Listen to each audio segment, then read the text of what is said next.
Welcome everyone to Waveform episode 5. So if you're a little confused, yes, this is the third episode in 3 weeks, 3 in a row.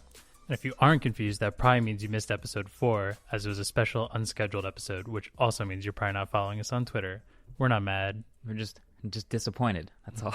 Anyway, we're your hosts. I'm Marquez Brownlee. And I'm Andrew Manganelli. And on this episode, we're going to go over the ongoing Tesla versus Porsche saga. And then we'll dive a little deeper into iPhone 11 Pro.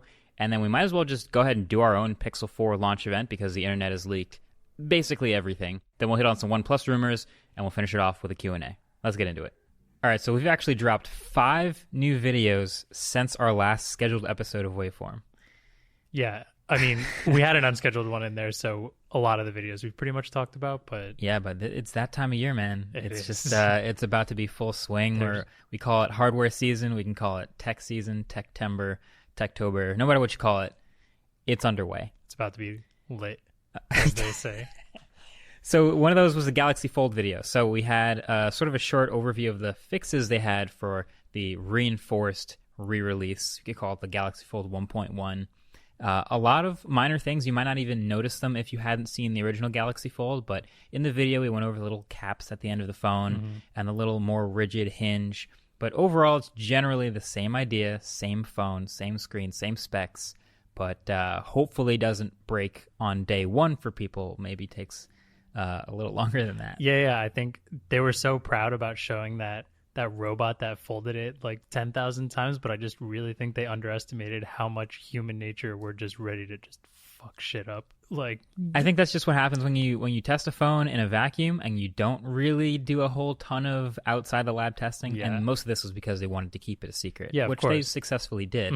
But then you have people testing it for the first time, which are reviewers and people trying to publish what they find about it, and they just start breaking in ways that they didn't account for. So hopefully this one doesn't do the same thing. I actually kind of have a feeling, and I mentioned it in the video, that these are still going to break. Yeah. Like, it's still a fragile phone, and the number one thing I think is going to break, if I were to make a prediction right now, if I was betting, the thing that's going to break for regular people who actually buy this is the screen, just the soft plastic front of it. It's way too soft. Yeah, so the hinge might not be a problem anymore because they did reinforce that, but I think that soft plastic is still a little bit of a barrier for it. Yeah, I think one of the reviewers that broke it was mentioning how their fingernails started to cut into it, and I think in the video we show that when you open it up now, it tries to tell you to tap it lightly, but as much as it probably also tells you not to drop the phone, but everyone drops their phone, so it's going to happen. You're going to tap the screen. It's going to start breaking. How long would you give it? Well, someone's going to break it on day one because Zach's going to get his. Okay, well, I can't wait for that. For one, I think he's going to have to order 10 of them. That teardown's going to be fun to watch. Yeah. But, it's out there now, and people are going to start to use them, and people are going to spend $1,980 and get their folding phone, and that's, on one hand, really exciting that we live in that world now, that people are going to start buying and using folding phones. But on the other hand, yeah, still a fragile phone. But it's out there now. We've shown the update. You guys can take the risk if you want, but there's, of course, plenty of choice. And then we also showed this week the Asus ROG Phone 2. It's the Spec King, and we've seen this on paper. This phone, if you've watched the video, you already know it's a sort of a small design iteration from last year, but the specs are sick. It's a Snapdragon 855 Plus, which is the highest end non-Apple made silicon. It's 12 gigs of fast RAM. It is up to 1 terabyte, and this is going to be available later this year. You can have a 0.5 terabyte now, but up to 1 terabyte of UFS 3.0 storage, which is fast storage. That's already an insane spec sheet. Then on top of that, you have a 6,000 milliamp hour battery. That's the biggest battery I've ever used in a phone. You also have a headphone jack. You have a 48 megapixel main camera, and you have a 120 hertz OLED display on the front. So it's got a lot going for it on paper. The question was just, does it translate well to real life? Everyone in our comments forever has been saying, well, duh, specs. But they usually do translate pretty well. I mean, something that is a perfect translator is battery. Oh, yeah. Unless you're comparing an iPhone to an Android phone, pretty much among all Android phones, you can get a pretty good idea. If it says 2,800 milliamp hours and it's got a giant high refresh rate screen, it's not going to last very long. If it's a 6,000 milliamp hour battery, it's just going to last a much longer time. So this phone, I don't want to spoil anything, but I feel like this one's a lock for Battery Champ of 2019. We've talked about this. We've talked about a couple of smartphone award things, and it's hard to, but I can't see this one losing. I can't see it losing battery. I'm also thinking it's probably up for best big phone of the year, just because when you think of like an actually great use of space, the phone is not it's huge, right? But it's not overly cumbersome and impossible to use, and they managed to stuff like everything you could possibly put in a phone in it. So possible best use of big space too. This is a good phone. It's under the radar. Yeah. But it's I think there's there are a couple issues with bans in the US, right? Right. Yeah, the US versions are coming later, and they're actually, I think, like I said, the terabyte version isn't shipping for a couple more weeks, but I think when it does get to the US, people will find it a pretty great option. I'll be super excited the first time I see one of them out in the wild. It's not my daily driver anymore, though. No. Oh. I switched back to the OnePlus 7 Pro. Okay. And the biggest thing I miss from the Asus ROG Phone 2 is the gigantic battery. But the biggest advantage of the OnePlus 7 Pro is the warp charging.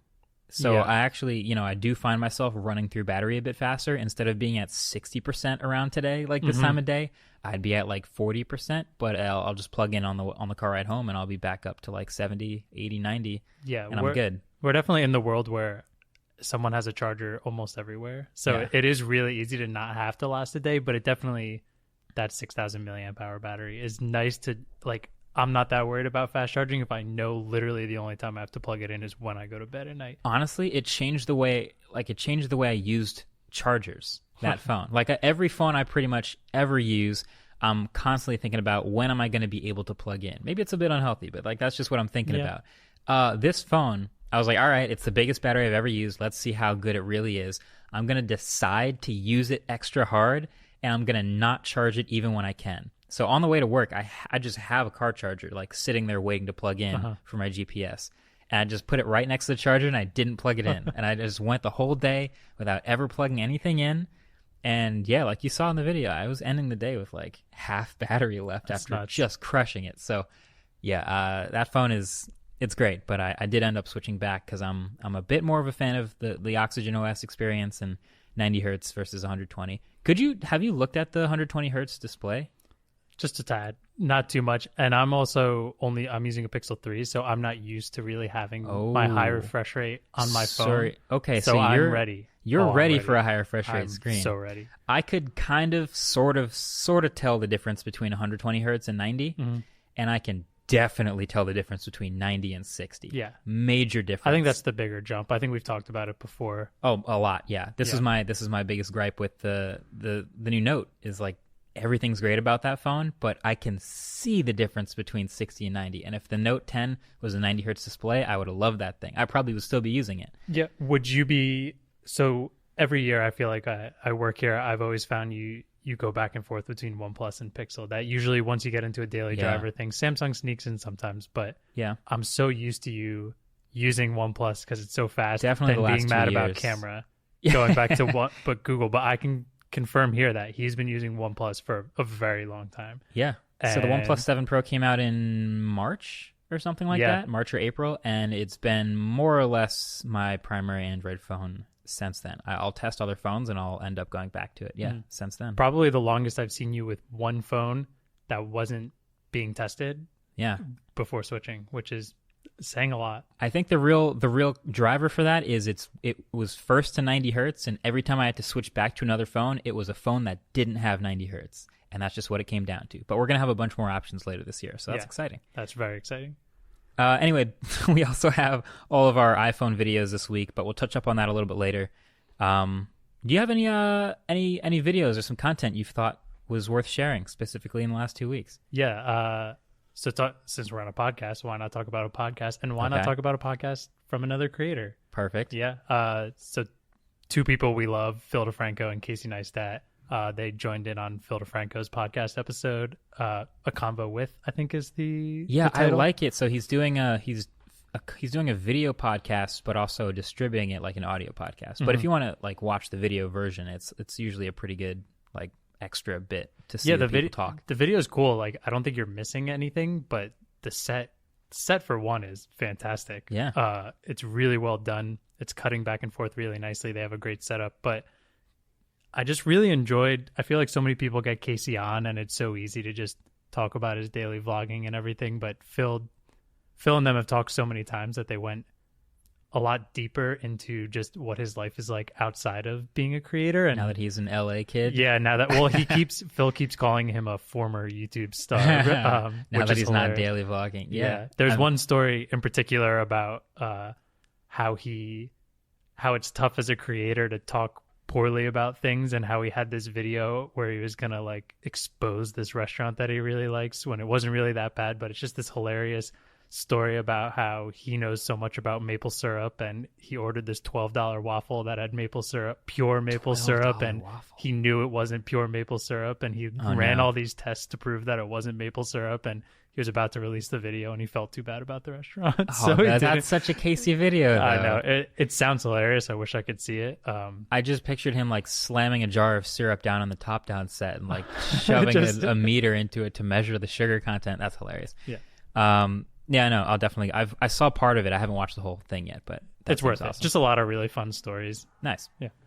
I also got a little piece. So John Rettinger, another tech YouTuber who's done a lot of great stuff. He's been on a rampage of these incredibly thoughtful, not necessarily reviews, but just like thought pieces about the tech world lately. And his big one, which was cinematographically, it was shot really well. His last video was what if there was no iPhone 11, but mainly just like what if Apple went bankrupt in any of the points in history where they were close to getting like really put under. And there's a couple major points in history he goes over in that video that are just fascinating to think about. I did cameo in this video, so maybe I'm a little biased. If you watch that intro, I'm in there. But it's a great piece to just sort of ponder what would have happened if Apple wasn't the most powerful company in the world right now. Yeah, it's like story based, which is really cool because we don't see that in this tech niche that much. And it's just great to have a breath of fresh air on something a little different. And yes, it's shot beautifully. Is that like an Airbnb? That like 70s, all kinds of sets, that like refrigerator and stuff and everything just look.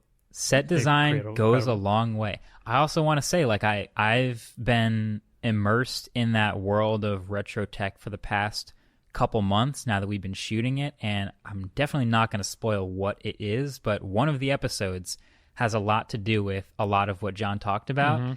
And yeah, the storytelling and just that story in general about that period in time with Apple is really fascinating. So go check that out. And a little plug for Retro Tech coming in December, which is just 2 short months away now. It's coming up. It's gonna feel like in a week when we're just we're busting out. You're gonna be watching videos. A bunch of modern tech videos, and then suddenly, boom, retro tech right at the end of the year. It's gonna be great. Okay, well, yeah, that's a good little 2-setter for content to check out for the last 2 weeks. Here's what I want to talk about. I'm sure you do. Here's what I want to talk about: Porsche versus Tesla Part 2. Okay. So we went over. You guys, you were probably listening to the last episode of the podcast where we talked about Porsche Taycan, and I'm trying to say it correctly now. Porsche Taycan is the way I'm supposed to be saying it. I keep saying Taycan, and I say Porsche Taycan, on habit. Porsche. But we all saw that announcement, and I don't even know if I can say that they technically took any shots at Tesla on stage, but everybody knew that every time they compared themselves to, air quotes, the competition, they were talking about Tesla Model S. It wasn't the Chevy Volt. It wasn't the Chevy Volt. Man. They didn't really make any Nissan Leaf jabs on stage. They were kind of going squarely at their high-performance cousin. So that happened. And, there's kind of silence, and there's a little bit of, people tagging Elon like, hey, what do you got to say about Porsche? And I think he did say something like, yeah, why'd you put turbo in the name? I don't think that word means what you think it means. Obviously in this electric car battle. But, of course, the competitive nature of a competitive CEO just couldn't stay inside, and he had to start making moves. And I'm sure a lot of this was hush-hush for a while, but now they're officially working on some new hardware for Tesla, and I would probably call this a refresh. Yeah. To take on the Taycan, to take the Taycan, to take on the to make moves. So here's where I'll start. Porsche was bragging about their lap time about the Nürburgring, right? 13-mile track, something like that. Very, very long lap. Difficult for an electric car to lap without coolant kicking in and limiting performance. So they set their record around the Nürburgring, and a lot of people turn their heads back to Tesla like, yeah, well, what are you going to say? What are you going to do? Like, the Porsche is going to be better at driving around tracks than you. Yeah, we talked about it in the episode where we talked about this, that Tesla hasn't been able to do it because it's a grueling track. Yeah, and a huge car. Yeah. So Elon tweets that the Model S is going to the Nürburgring. Okay. Like, a lot of people don't realize this about these track runs is you don't just show up in your car and just go and time yourself. Like, this is an officially timed thing. You hire a professional driver who knows the course well so that he can set your optimal lap time. If you go look at the best lap times around, I think it's both Laguna Seca and Nürburgring, but if you look at Laguna Seca's top like 30 lap times, about 15 or 20 of them are set by the same one guy. Oh, really? In a bunch of different cars, which is fascinating because this person knows the ins and outs of that track. So these race car drivers are hired to go drive and set the best possible lap time in that car. So Elon tweets this, Model S going to Nürburgring next week. And then a bunch of articles come out afterwards like, Tesla doesn't have a reservation or any sort of setup or scheduling to actually do this. So if they're doing a record run, Nürburgring doesn't know about it, which is kind of a perfectly Elon thing to happen. Oh, yeah. But then shortly thereafter, the shorter track called Laguna Seca. Am I saying that right? I'm going to just mispronounce a lot of things during this. I think Laguna's right. All right. Well, so Laguna Seca is a shorter track. It's about 1.5 minutes to lap, maybe up to 2 minutes. And he shows a Model S lapping Laguna Seca in a record for a four-door car, 1 minute 36 seconds. The tweet is actually from the Tesla account this time, and let me actually read the tweet because we were in the airport when this tweet came up, and I've been sort of just on the fence about whether or not Tesla is going to refresh their cars, and then I saw this in my timeline, so let me read it. So the tweet is, some personal news. We've lapped Laguna Seca in 1 minute 36.555 seconds during advanced R&D testing of our Model S Plaid powertrain and chassis prototype. That's 1 second faster than the record for a four-door sedan. And you can see this video of the driver's perspective and through the front of the car. And if you squint, you can see there's a Model 3 steering wheel on this car, and there's a driver in a helmet, assuming not his first lap, but he's doing this crazy fast lap. And I'm reading this, and I'm like, what is a Plaid powertrain and a chassis prototype? What's going on here? This is when we were sitting in the Austin airport because San Francisco is a nightmare to fly out of right now. Absolutely wrecked. Yeah, so we're just like completely exhausted sitting in this airport. Marquez is like, wait, they just did Laguna Seca? Wait, it's a Model 3 steering wheel? Wait, what is this weird badge on the back? Like...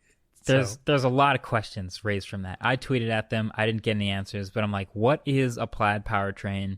Is this different from my current powertrain? Turns out when you look into it, so during the Roadster reveal, which was really the semi-truck reveal, but the Roadster reveal of the new Roadster, they talked about the Plaid powertrain being triple motors. 2 motors in the back, 1 in the front for the Roadster. That's how it goes Plaid, which is just another word for faster than ludicrous mode. Yeah, it's absurdly a Spaceballs reference if you're not aware of it. So I see all these tweets and I start looking up, and it turns out there's rumors that there's a Model S with a Plaid triple motor powertrain, and they're testing this triple motor Model S with an updated sort of racing style, not racing style, but a slightly modified chassis that will eventually be a spec that you can buy. So this is... I'm going to say this is a direct response to Porsche. Like, I can't, verify any of this. None of this is directly referencing Porsche. But once you have the shot fired of the Taycan and the lap times and this being the clear, obvious advantage for the Porsche, and then Tesla comes back with their still much cheaper car, but them saying, hey, look, we're going to do lap times now, and we're going to set records with our lap times. And I think even... some people were tweeting at Elon trying to get more information about it, and he said something about this is going to be faster than but cheaper than the competition. He didn't say what, quote, the competition is, but I'm going to say that's the Porsche. So yeah. I think we have competition to thank for this. For sure. I'm sure they've been developing it, obviously, for a while, but it's way too coincidental that the laps start coming out right here. So this is perfect timing. Yeah. So there's actually some spy shots of, I guess some people took some telephoto shots through a fence of what they saw was some testing of what was going on, so sort of behind the scenes of that Tesla tweet of advanced R&D testing. And there's a red Tesla Model S. Looks like a normal Model S at first, but if you squint a little bit, on the back they have a P100D Plus badge, which is kind of weird because they stopped using the P100D name. They just put dual motor and performance on the back now, but P100D Plus, so that would assume better than the current P100D, but still 100 kilowatt hour battery, I guess. And it's got a bit of a bigger spoiler for more downforce. It's got a bigger air intake right above the front splitter, much bigger. And it's got these big tires on the back, and I'm assuming a slightly lighter chassis, but big tires that sort of flare out on the back for better traction. So this is a full-on new plaid spec for Model S. And to top it all off, Elon tweeted, and this is a sort of a good news, bad news situation. Yeah.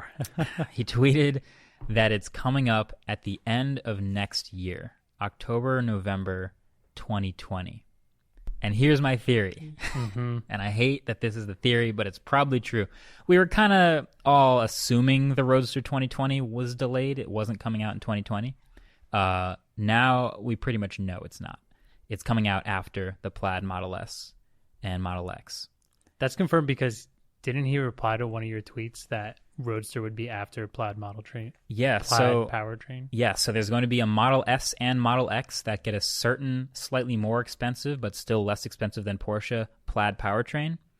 That will be at the end of next year, and then Roadster Plaid powertrain will come after that, which means if they're starting production at the end of next year, I don't expect to see Roadster at all in 2020. Yeah. So unless it sneaks in December just to spite you. Yeah. Which is go ahead, Elon, spite him. I'm sure he won't mind. Please spite me. Please ruin my prediction and come out at the end of 2020. But yeah, I don't expect that. So there's all kinds of crazy back and forths happening now with Porsche and Tesla. There's also rumors that Tesla finally did circuit the Nürburgring. And this is purely rumors at this point. I don't think there's any sort of confirmation. But so the record time set by the Taycan was 7 minutes and 42 seconds. The rumored time set by the Plaid Model S was 7 minutes 23 seconds. So that's 20 seconds faster, which is not a small amount of time for an improvement. So that's just generally great for electric cars to be making strides this quickly forward. It's bad news that the Roadster's delayed, but also he's tweeted that it's definitely, I think he said absolutely, going to beat the all-time record for a production car around the Nürburgring, which is like 6 minutes and 44 seconds or something wild like that. So yeah, I mean, just a jumbling of good news and bad news all in the name of competition. I'm just happy the competition's pushing things forward. But sad you're losing Roadster for possibly another year. Yeah, I think I'd already kind of given up hope, so it doesn't hit me as hard as it would have if this was the first time I'd suspected it was delayed, but yeah, it's just a whole spiral of news. That's all right. So now that you've dug yourself into the delayed Roadster depression, let's talk about some phones before you get too sad. Sure. So do you want to let everyone know how the iPhone's treating you and then maybe dive into this swimming pool filled by Pixel 4 leaks? Yes, let's get into that right after this break. This episode of Waveform is sponsored by LinkedIn. As a tech podcast, we're always interested in learning about new innovations in the tech space and how technology is creating better ways to do things, which is why we're excited to be talking about LinkedIn. LinkedIn has over 600 million members that are ready to learn and grow as professionals and discover new job opportunities. By using their jobs platform, you can post available positions and let LinkedIn make sure your job post gets in front of the people you want to hire, people with the exact skills you're looking for. So things like collaboration, creativity, adaptability. LinkedIn does the legwork to match you with the most qualified candidates so your focus can be on hiring the person that will have the largest impact on your business. Through LinkedIn, a hire is made every 8 seconds. So that's why companies who use LinkedIn to hire rate LinkedIn Jobs #1 in delivering quality hires. So with LinkedIn Jobs, you can pay what you want, and the first $50 is on them. So just visit linkedin.com/wave. That's linkedin.com/WAVE to get $50 off your first job post. Terms and conditions apply. This episode of Waveform is also brought to you by 1Password. It seriously feels like every other week there's a new security breach at a huge website you're signed up for. We talked about haveibeenpwned.com just a couple weeks ago, and honestly, since then, I've already had another website added to the list of ones who have been compromised. Luckily, with programs like 1Password, it means I don't have to worry about spending my entire morning changing every single one of my passwords. and then repeating for every time some big box company gets breached again. Having a unique password for every account means if someone gets the login information of one account, they're not able to use it to also access your email and bank information and social media accounts. 1Password is the most private, easy-to-use password manager, and once you get it set up, you can use it on all your devices. It's better than Safari Keychain or Chrome because you can also store other things like Wi-Fi passwords and share them with your friends or colleagues or family securely. 1Password also has 3 months free for Waveform listeners, so head over to onepassword.com/mkbhd to sign up. That's 3 months for free for all you Waveform listeners out there. Just head over to onepassword.com/mkbhd. All right, we're back. So iPhone 11 Pro. This was the latest. We saw a couple iPhone videos in the past couple weeks. The first impressions of the iPhone 11, the iPhone 11 Pro, the unboxings of the green, and the reviews live. Have you still like the green now that you've seen it in person? I don't like it as much, really? Surprisingly. Okay. I'm sure a lot of people, when we did the last podcast, were like, bullshit, Andrew, you've seen the green, but we were waiting to save it for an unboxing, so I actually didn't open it and didn't get to see it. It's much less green than I thought. And even like the video we made, it's so hard to tell what it actually looks like until you see it in person because it changes based on lighting and whatnot. It's definitely leaning way more gray than green from what I was expecting. Yeah, you can't really put too much. I mean, a lot of people are just going to put a case on it anyway, so whatever. But yeah, it does. It's one of those finishes that looks different in different lights. Comes off a little more gray sometimes, comes off a little more green. But the iPhone 11 Pros are in. The reviews are in. The focus of the phone is pretty much the camera. That's the main thing that we're focusing on. That's a pun, by the way. I'm just going to keep saying it over and over. So that was the focus of the review, is the camera. That's our focus. The camera. It's the focus. Okay. Anyway. So I think the main question that pretty much everyone has is, are these cameras the best in any phone now? Are they better than the Pixel? Are they better than Samsung? Are they better than Huawei? For me, in daylight, I mean, you can watch the review, but I think in daylight, this takes the best photos now of any smartphone. I think it's sort of a coin flip if it's actually better than the Pixel sometimes in regular standard daylight, but it's pretty much A+ quality. And then you get into lower light, and the night mode is where things begin to stratify again. And I think you can tell now, and I think, the night mode sort of bracket that we do of the blind smartphones is going to be really interesting. Yeah. Because they are much more different from each other at night. The Pixel at night really tends to over-exaggerate bringing things into light. It'll basically turn night into day. Okay. It'll turn the black sky a little brighter into blue. It'll crank every light it possibly can and saturate everything. And it's this really dramatic, crazy photo. And the effect is really cool. But the iPhone, on the other hand, is doing a much more, I guess, responsible job of not blowing out every sort of detail. It's mainly just combining these longer exposures to make things more visible and more detailed and not crank up the sharpness and detail and saturation. Yeah, so it still feels like a nighttime photo rather than... Exactly. So, I mean, if you put them side by side, you're going to say, oh, the Pixel, it's just way brighter on the Pixel. It's clearly done a better job with night mode. But the more you pixel peep and inspect, you can do crazy stuff by editing the iPhone's photo, which some people are into. But there's all sorts of other preferences people may have. So I'm going to leave that up to the blind smartphone camera test when we actually get to it. But I think the difference between these cameras is more apparent in night mode. And in daytime, especially in videos, this thing takes amazing 4K videos. I have not taken any slow motion selfies yet. Say it. I don't want to. I'm not going to say it. But yeah, that's where we're at so far with the cameras. So it's been pretty great. I highly advise watching the review. That's where the opinions are. So I think we have a couple Pixel leaks to talk about. A couple. Like one or two photos, some blurry photos. One or two. Actually, one article title was, "Here are 21 more photos of the Google Pixel 4." I think I'm enjoying Pixel Leaks just because of the titles of articles at this point. It's pretty funny. This sort of leak versus promo culture that we're in, like right at this very moment, especially with the Pixel, is fascinating to me. Like if you look back, so yes, the Pixel, remember the Pixel 3 leaks? Yeah. That phone leaked so much, you basically didn't have to go on stage and say anything. You could just go, yep, here's the price, bye. Like they didn't actually have to do any announcement. And there's no Pixel 3 Ultra. Yeah, they could have just done that, and we would have been like, all right, confirmed, everything's true. And it kind of feels like that waterfall of leaks has been surpassed yet again with Pixel 4. But in a much stranger way this year, I feel like.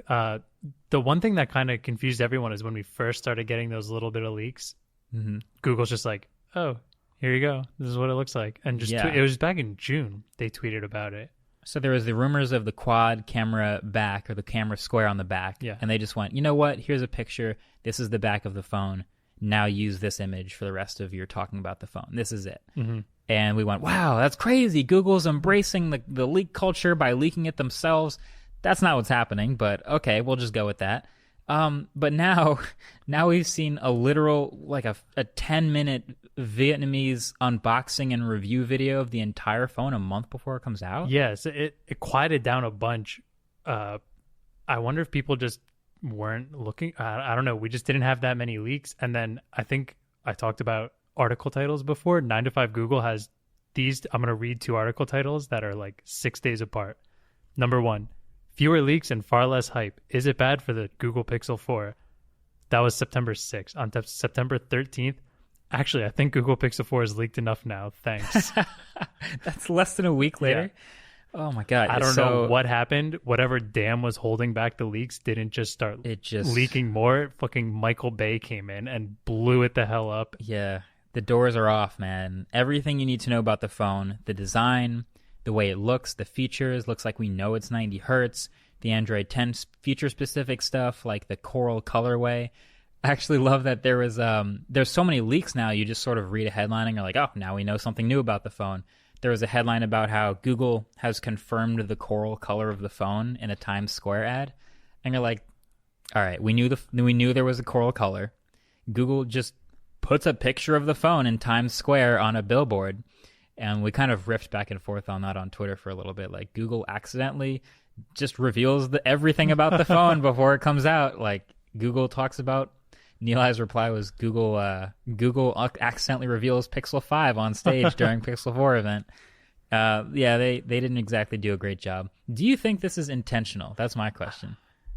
Honestly, no, but like, I don't blame people for thinking it is. I mean, you have a bunch of leaks that come out right around the Apple event. It's hard. You would like to think that that's intentional, but I'm gonna go ahead and say it. I don't think it is. I honestly don't. I think anyone who can plan that well would probably put more than 6 gigs of RAM in the Pixel 4. But no. Oh, okay. So here's what I think they tried to do one thing and it ended up being another thing. So the Pixel leaked a lot last year. So they probably went behind the scenes and they were like, all right, guys, the phone's going to start to leak.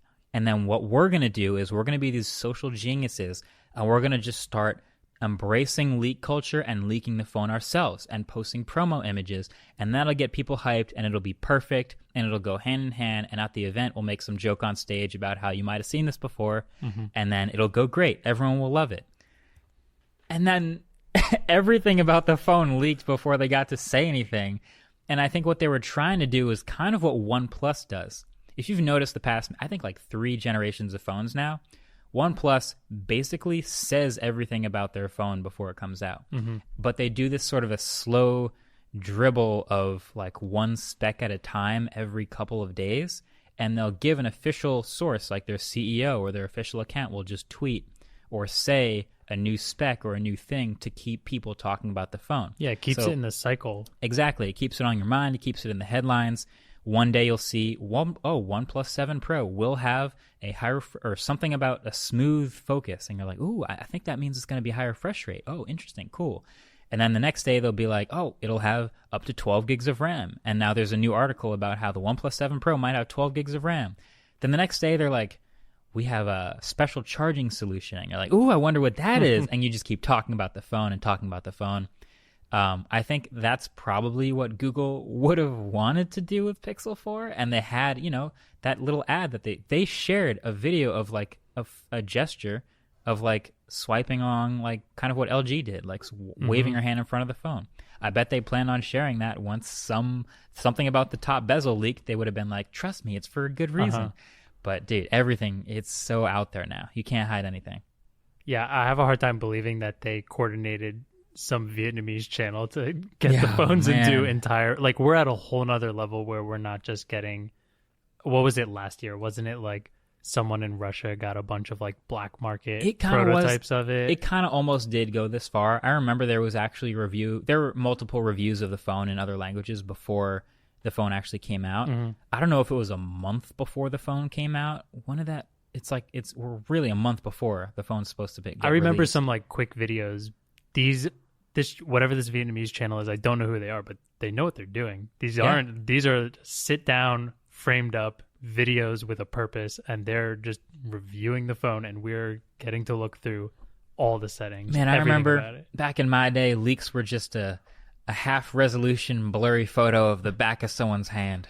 I remember it was an insane story that someone left an iPhone in a bar. One iPhone, and the cops called on them, and it was a whole dramatic deal, and it involved a whole company getting blacklisted, and now it's just outpour, just a constant downpour. It's basically like standing in the rain. If leaks in 2009 were like a faucet leaking a little bit of water, just when you thought you turned it off, but there's a little bit extra going through, the leaks for a new phone in September 2019 are like standing outside in the rain with no jacket on and just getting dumped on.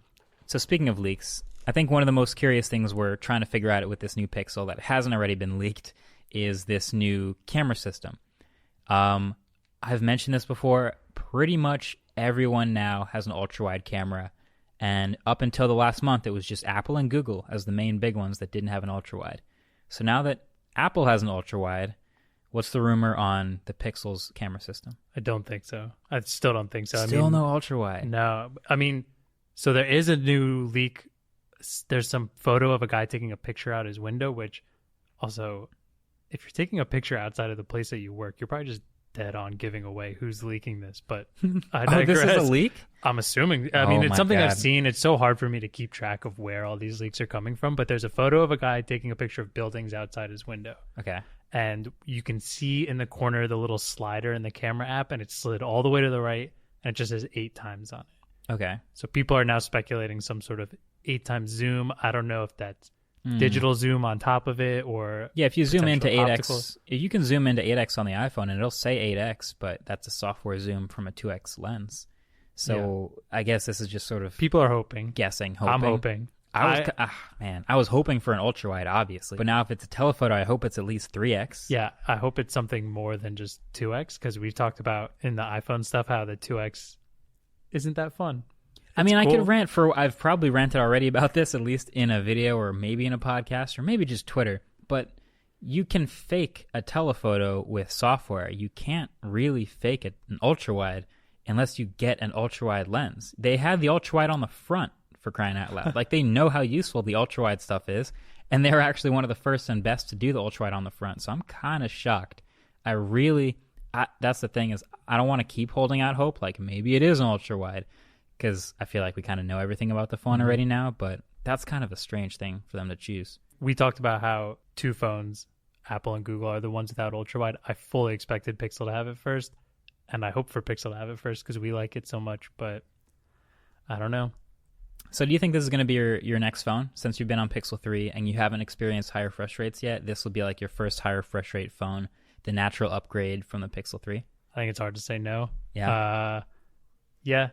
It'll definitely, it will be. Okay. I think so 90 hertz is also confirmed, I think, since last time we talked. I think it was still a rumor last time we talked about it, but they've gone through settings, so it's definitely 90 hertz. 6 gigs of RAM.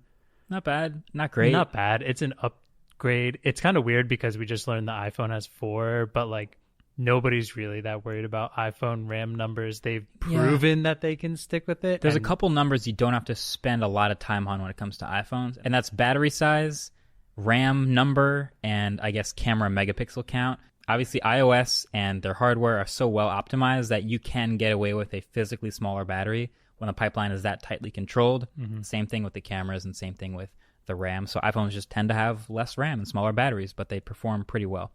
So yeah, 6 gigs of RAM on an Android phone, not the best number. Pixel's probably biggest issue with a lot of their phones is just they start slowing down, and we've seen that, and there's a good chance it's the RAM. It's some of the lowest RAM we see in a lot of the flagship Android phones. Yeah. And they seem to be slowing down before a lot of other ones. So if there was a phone I would want more RAM in, it'd probably be Pixel. I'm probably still going to get it anyways because, it works great.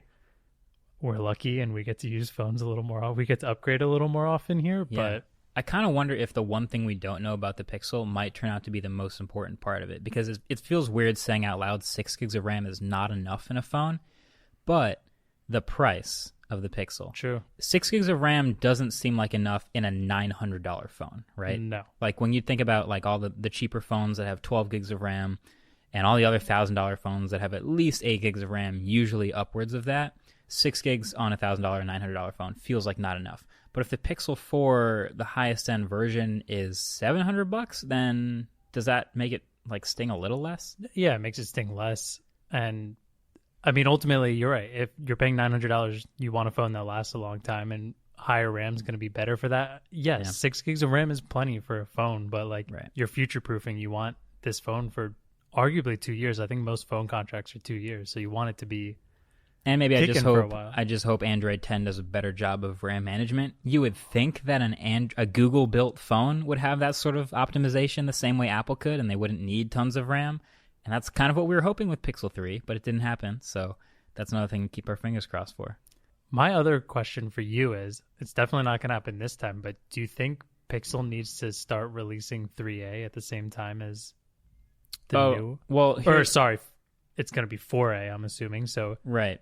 So here's the weird thing about Google's timing with their phones. Because they're coming out in near the end of the year, September, October, they are right at the end of the cycle for phones that are using the latest version of Qualcomm silicon, Snapdragon 855. Yeah. This is like the end of the cycle for Snapdragon 855.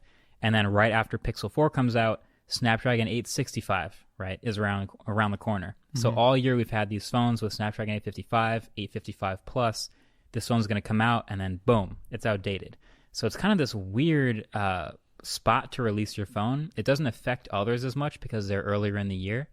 So if they are to do Pixel 4 and Pixel 4a at the same time, I'd want them pushed a little back, like right maybe December, which is kind of late, or maybe pushed forward so that they're not like right about to be outdated.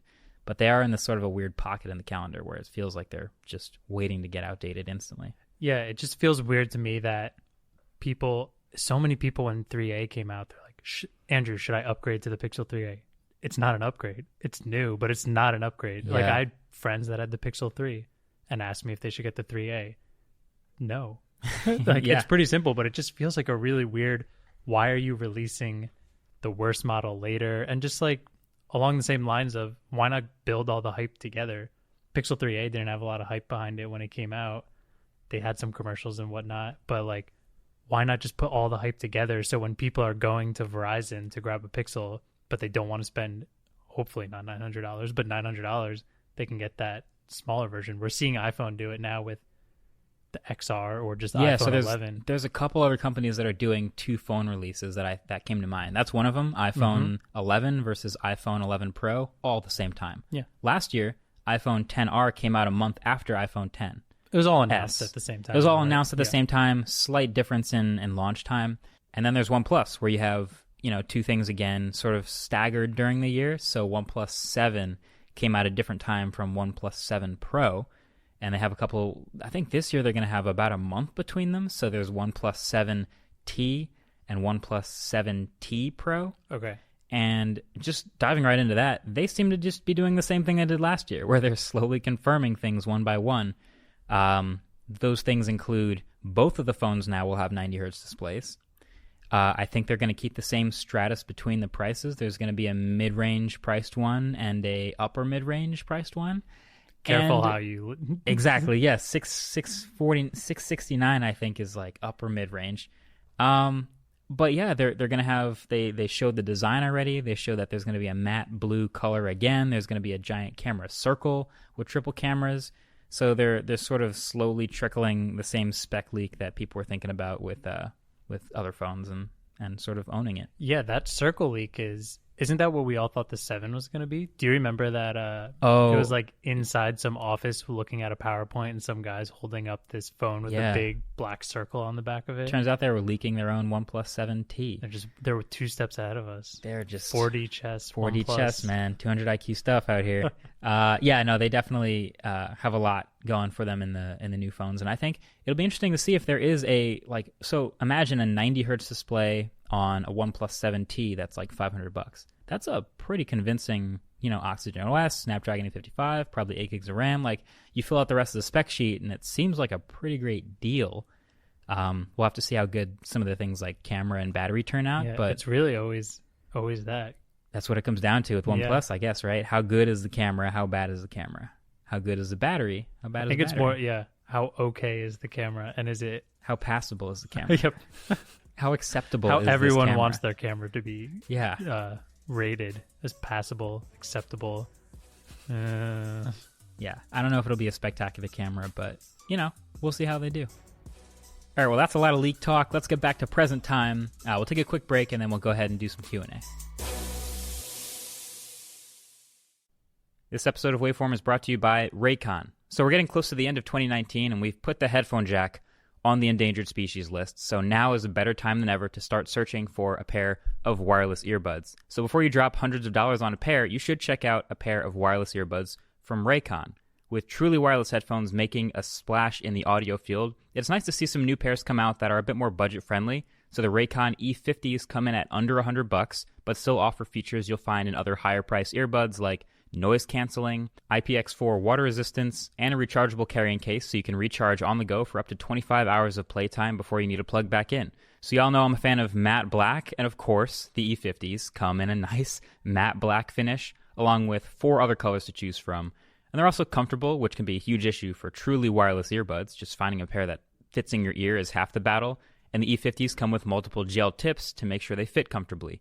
And the company was also co-founded by Ray J, and they're also already being used by artists we all know like Snoop Dogg and Cardi B.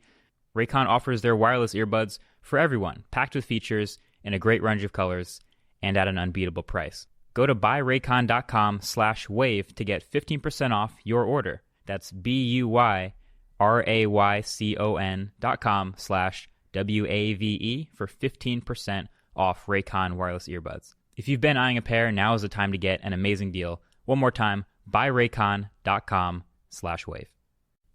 This episode of Waveform is brought to you by ExpressVPN.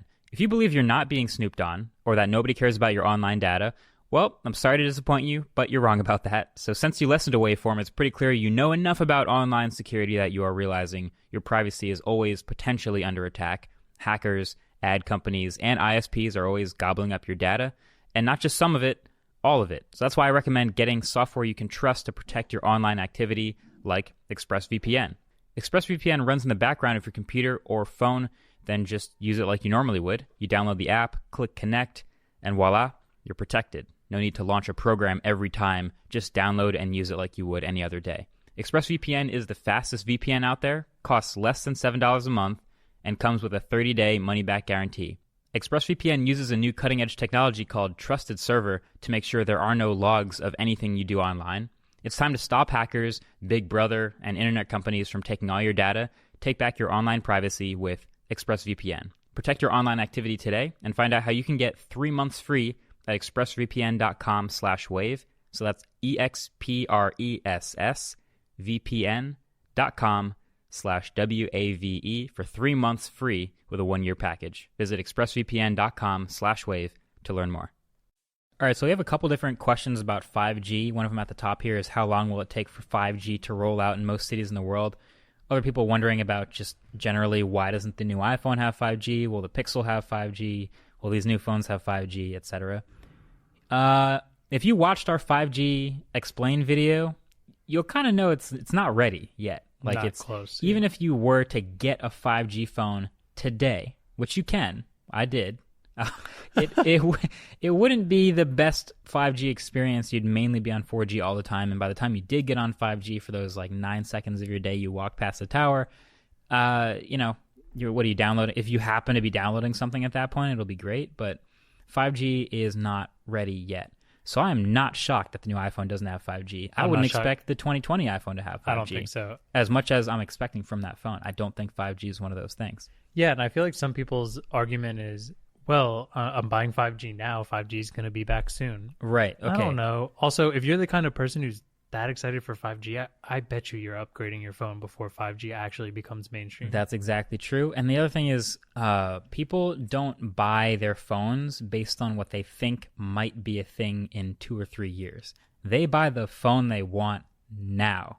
I want to take good pictures. What takes good pictures now? Because you can always wait for the next great phone to have, better camera. So if you just want to take the best camera you have right now, you just pick the best camera you have right now, and then you buy the phone with it. Yeah, you don't need the iPhone 11 right now. Slow fees will be cool in 2 years, and I'm sure everything else will have them. That's the thing, is you're kind of right. That's actually going to be a feature in like all the newest Android phones. No, I don't think 5G is super critical at the moment, and in the next 2 years we'll start to see if it can roll out faster than it has. But I wouldn't cross my fingers for like a OnePlus 7 or a Pixel 4 with 5G. Don't need it. And if it has it, you won't be using it. Yeah. I know you typically prefer Android to iOS. Is there anything that Apple could change about their software that would get you to prefer it? Interesting. Well, there's a bunch of customization stuff right off the bat. I love my widgets. Mm-hmm. I love me some custom icon packs, all that sort of fun stuff.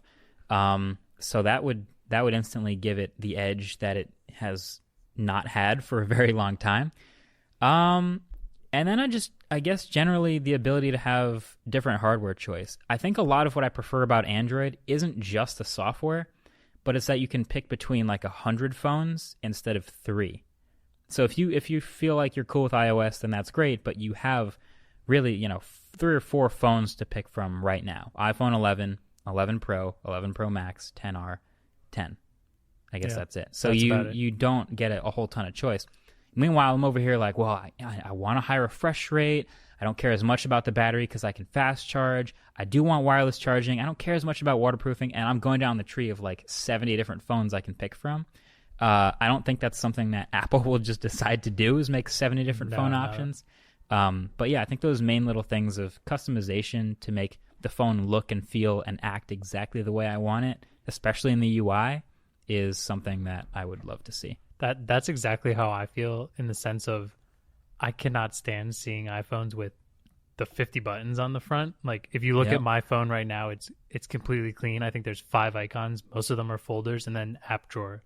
Like I just want my home screen to be completely clean. It has a clock. It has a nice looking background, notifications at the top, a couple buttons on the bottom. I went through a phase on Android, and this was a couple years ago, where I had a wallpaper that had like some cool designs on it, and I had absolutely no icons on my home screen, but I had invisible widgets over certain areas of the wallpaper where if I pressed like the head of the snake, it would open the camera. Like I had all these setups. Like I had the cleanest Android setup, man. It was super, super minimal. I remember a certain one I had very vividly. It was black and yellow, and at the bottom it had a text box that just said phone in text. It wasn't an icon. It was just part of the wallpaper. And I had a little invisible, widget over there. I just tapped the phone text and just opened the phone. I don't know, something about that. You can't really do that on an iPhone, so the customization is real. Okay, I have one from Orchestra. How long do you think it will take for foldable technology to really mature to be normal and mainstream? And this is this kind of, if you look at the current first generation, I need a trajectory. I need a first gen and a second gen to like extrapolate and go forward. So right now, all I have is your first gen Huawei Mate X, your first gen Galaxy Fold, and your first gen, what is it called? Royale FlexPi. Royale FlexPi to judge from. And if I'm just looking at that, it doesn't seem like a very fast, like next year it'll be ready to go. Like it doesn't seem like it's going to go that quickly. Maybe kind of like 5G. I might have made that exact parallel in the video. 5G is like a folding phone. But I do think in maybe, let's give it let me put a number on it. Let me say in 4 generations. Galaxy Fold 4.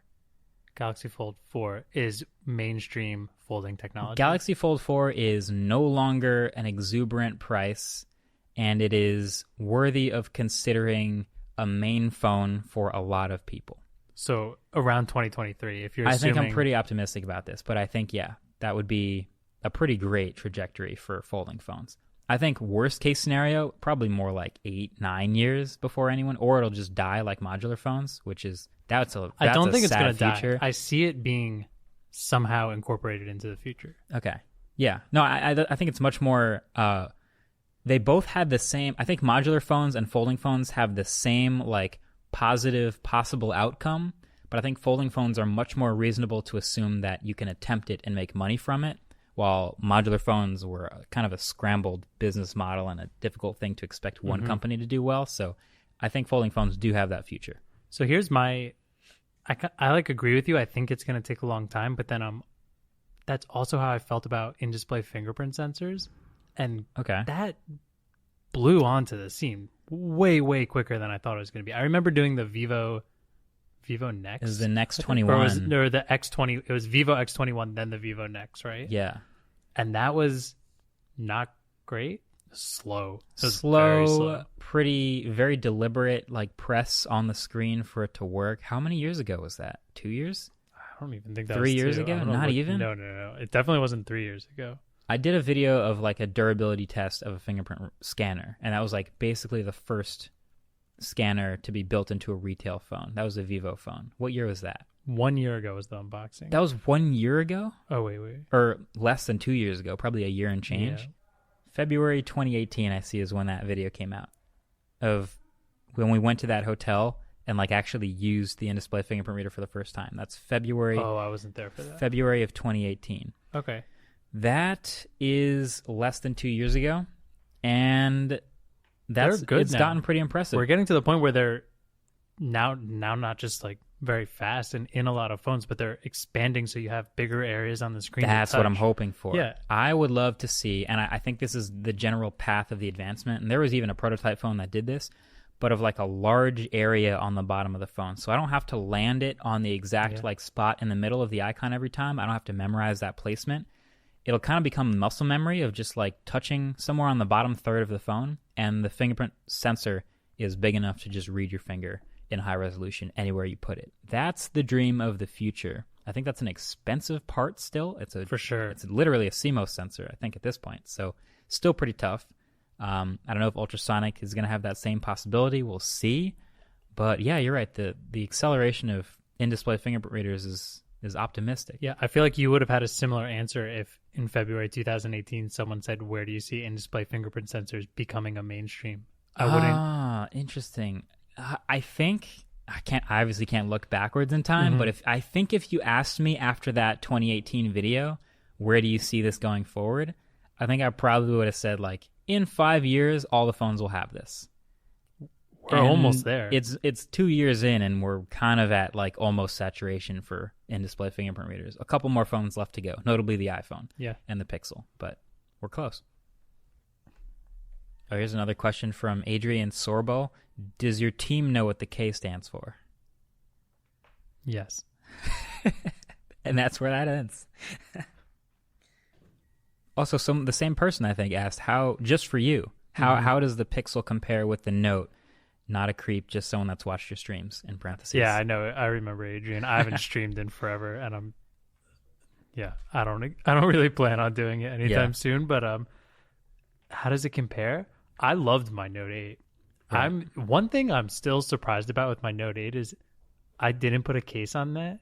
That's got to be easily the most breakable phone I've ever owned. Didn't put a case on it. Glass sandwich. Just had a skin on it, and it survived. I've never been more proud. And then the minute I got my Pixel 3, I'm like, no way I can do this again for another year. That's another put a case phone on it instantly. Biggest difference, obviously, is the camera. I run Mac's Instagram account. That's my real full-time job. MKBHD is second, so nice. I need to have a better camera. So Pixel really brought it up there. If you're not following Mac, also, I don't think I've ever mentioned in this podcast Mac's full-time we haven't talked about Mac at all. Yeah. Mac is the dog. If you're not aware, he's been in lots of our videos. His Instagram handle is pictures of Mac. Yep. I spend a lot of time on it. People always are like, he's so photogenic. He's not. He's really not. He's adorable. He's a good-looking dog, generally. Yeah, but it takes a lot of effort to get a good picture of him. I see. And if you see those camera tests that we post on our videos, there's a lot of treats being given out behind them. So he's fattening up a bit. Have you noticed at all a difference between, like, on the Instagram account of Note photos versus Pixel photos? Bet if I went back, you could tell specifically. And I mean, it's a year difference. It was Note 8, and then I hopped to Pixel 3. So it's kind of like how everyone right now is comparing iPhone 11 to Pixel 3. I saw this great meme of, like, these two guys running, and it's just like the iPhone 11's on one side looking all sweaty, and there's this guy just busting ass behind him, and it's just like Pixel 4 saying, look ahead on your left, and about to pass him. So it's hard to compare the two. I totally miss the screen. I think I would say I was thinking of this recently. Note 9 might be my favorite looking phone because it has no notch. The bezels don't upset me at all. Sure. The screen's incredible. Yeah, that's honestly the number one thing I always miss when I leave a Note is just the form factor and the display and the awesome color of it. Good. Even if it's not high refresh rate, it just looks incredible. Yeah. So Pixel, best advantage of it was the camera. Biggest thing you're missing is the screen. Yeah. Actually, I really do like all the swipe gestures and stuff that they added, the taking away back button and stuff. I've gotten really used to that, and I really enjoy it. So I think I'm going to keep going Pixel until they upset me. Maybe 6 gigs of RAM upsets me, but I have a feeling I'll just be a Pixel for a while. Wait, actually, I don't like the forehead on Pixel 4. Now that I've seen it more in detail in the videos, it's looking pretty bad. Yeah, that big forehead. I'll get used to it. I got used to this terrible notch that is the Pixel 3, but it's one of those things where, like, you can get used to it. That's fine, but that doesn't mean I have to admit it looks good. I don't think it looks good. It's kind of the same as, like, the iPhone back. And there's also, I think, something to, like, seeing something in a video or photo versus holding it in your hand where it's, like, made of glass and you feel the weight of it, and there's just something about that makes it more tangible. But yeah, it doesn't look great. No, not at all. Just had to throw that out there. We didn't talk about that in the Pixel leaks before, but big forehead, no chin, no bueno. Someone named Lambest Meme asked, what phone would you rather see a higher refresh rate on, the 2020 Galaxy devices or the 2020 iOS devices? I'm going to rephrase that. I'm going to say, if you were betting, okay, who do you think would first embrace a higher refresh rate screen? The iPhone or the Samsung phone? I have an answer. Well, I have an answer. I have, like, a reason why both of them would do it. I'd be curious to hear your reason for Apple. My reason is Samsung for sure, and my reason is Samsung already physically makes high refresh rate OLED displays for other companies' phones. So it's funny because that's sort of my answer for the iPhone is they already have the iPad Pro that has a higher refresh rate. Right, but then the other argument is the new iPhone doesn't come till next September, and we're going to get 2 new Samsung flagships between now and then. So even if the 2020 iPhone does have a higher refresh rate, which I really hope it does, they should be a Note 11 and an S11 between now and then, and those both have a shot at higher refresh rate. And I'm pretty sure they could pull one of those off. Let's just hope both of them have it. Let's just hope they all have it, and we don't have to have an argument about them. But yeah, those are the last 2 holdouts, it seems, in the super high-end $1,000 phone camp. And I'm hoping they both just get on the train. I know someone from one of those companies is listening to this. Just put the damn. Just go ahead and do it, please. Just go ahead. Okay, favorite car that's not a Tesla. Let's go. Favorite car that's not Tesla, and is it EV? I want to hear a non-EV answer. Right. My answer is stupid. My answer is really dumb. Okay. And this is like, none of this is relatable at all because the only cars I've ever driven are a Toyota Camry hybrid that I owned before this, a Tesla Model S P100D, an Acura NSX supercar, and a McLaren 720S. Those are the cars that I've driven for more than a week, personally. So my favorite non-Tesla is a McLaren 720S. That's such a stupid answer. It's favorite car. We're not saying... Yeah, it's not like I would rather drive that right now if the Tesla didn't exist. That's not what I would pick, obviously. But that is my favorite non-Tesla that I've driven, for sure. Yeah. So I'm a little different. I drive a Subaru Impreza because I love its all-wheel drive. I've really grown to like Subaru a lot. Definitely for a while, like an STI was my dream car. Was your dream car?